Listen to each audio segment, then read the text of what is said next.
Everyone, আসসালামু আলাইকুম। সবাই কেমন আছেন? আশা করি সবাই ভালো আছেন। আজকে সকাল সকাল চলে গেলাম কাজ করতে, ছেলেকে ঘুম পাড়িয়ে।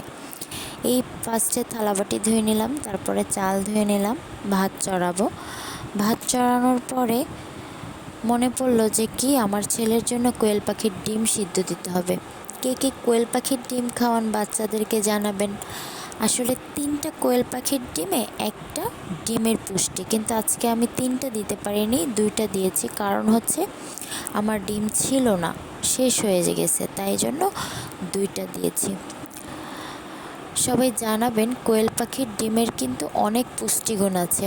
কোয়েল পাখির ডিম বাচ্চাদের জন্য খুব ভালো, বাচ্চাদের দৃষ্টিশক্তির জন্য, বাচ্চাদের অনেক অনেক অনেক উপকারিতা আছে কোয়েল পাখির ডিমে। কে কে বাচ্চাদেরকে কোয়েল পাখির ডিম খাওয়ান কমেন্টে জানাবেন।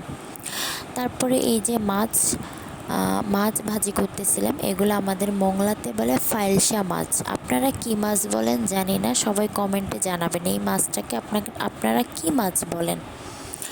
আমরা তো বলি ফাইলসা মাছ, এখন আপনারা কি বলেন সেই মাছটা নাম বলবেন।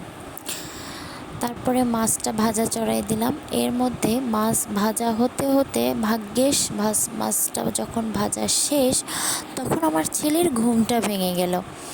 তারপর তো আমি আমার ছেলের কাছে আসলাম। এখন কি করব, বাচ্চা কাচ্চা নিয়েই তো জীবন সামলাতে হবে, কিছু করার নাই। সামনের পথগুলো এভাবেই আগায় যেতে হবে, বাচ্চা মানুষ করতে হবে, সংসার চালাইতে হবে, পাশাপাশি কাজও করতে হবে। প্রতিটা মেয়েকে কঠোর পরিশ্রম করতে হবে, না হলে সংসার জীবনে টিকে থাকা দায় হয়ে যাবে। বন্ধুরা, সবাই সবার জায়গা থেকে কাজ চালিয়ে যাও।